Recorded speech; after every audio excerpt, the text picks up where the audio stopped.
اعوذ باللہ من الشیطان الرجیم بسم اللہ الرحمن الرحیم۔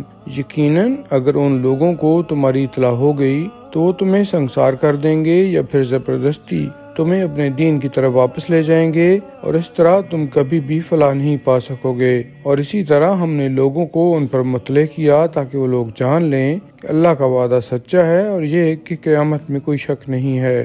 یہ اس وقت کی بات ہے جب وہ یعنی بستی والے لوگ ان اصحاب کہف کے معاملہ میں آپس میں جھگڑ رہے تھے کہ کیا کیا جائے، تو کچھ لوگوں نے کہا کہ ان پر غار پر ایک یادگاری عمارت بنا دو، ان کا پروردگار ہی ان کو بہتر جانتا ہے۔ آخرکار جو لوگ ان کے معاملات پر غالب آئے تھے وہ بولے کہ ہم ان پر ایک مسجد عبادت گاہ بنائیں گے۔ ان قریب کچھ لوگ کہہ دیں گے کہ وہ 3 تھے اور چوتھا ان کا کتا تھا، اور کچھ کہہ دیں گے کہ وہ 5 تھے اور چھٹا ان کا کتا تھا۔ یہ سب دیکھے بغیر اندازہ لگا رہے ہیں، اور کچھ کہہ دیں گے کہ وہ 7 تھے، 8واں ان کا کتا تھا۔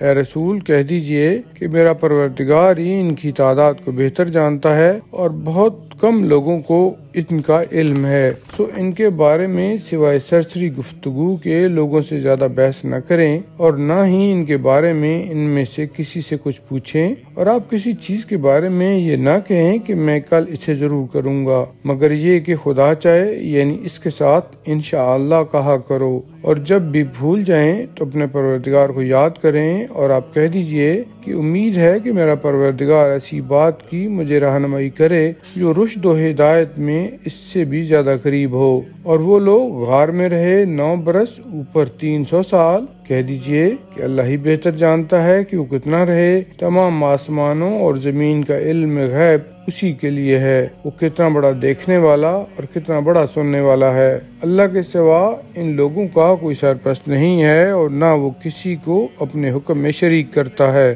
اے رسول، آپ کے پروردگار کی طرف کتاب قرآن کے ذریعہ سے جو وحی کی گئی ہے اسے پڑھ سنائیں، اس کی باتوں کو کوئی بدلنے والا نہیں ہے، اور آپ اس کے سوا کوئی جائے پناہ نہیں پائیں گے۔ اے رسول، جو لوگ صبح و شام اپنے پروردگار کو پکارتے ہیں اور اس کی رضا کے طلبگار ہیں، آپ ان کی معیت پر صبر کریں، اور دنیا کی زینت کے طلبگار ہوتے ہوئے ان کی طرف سے آپ کی آنکھیں نہ پھر جائیں۔ اور جس کے دل کو ہم نے اپنی ذات سے غافل چھوڑ رکھا ہے اور اپنی خواہش کی پیروی کرتا ہے، اور اس کا معاملہ حد سے گزر گیا ہے، اس کی اطاعت نہ کریں۔ اور آپ کہہ دیجئے کہ حق تمہارے پروردگار کی طرف سے ہے، تو جو چاہے ایمان لائے اور جو چاہے کفر اختیار کرے۔ بے شک ہم نے ظالموں کے لیے ایسی آگ تیار کر رکھی ہے جس کی کناتیں انہیں گھیر لیں گی، اور اگر وہ فریاد کریں گے تو ان کی فریاد رسی ایسے پانی سے کی جائے گی جو پگھلے ہوئے تانبے کی طرح ہوگا، جو چہروں کو بھون ڈالے گا۔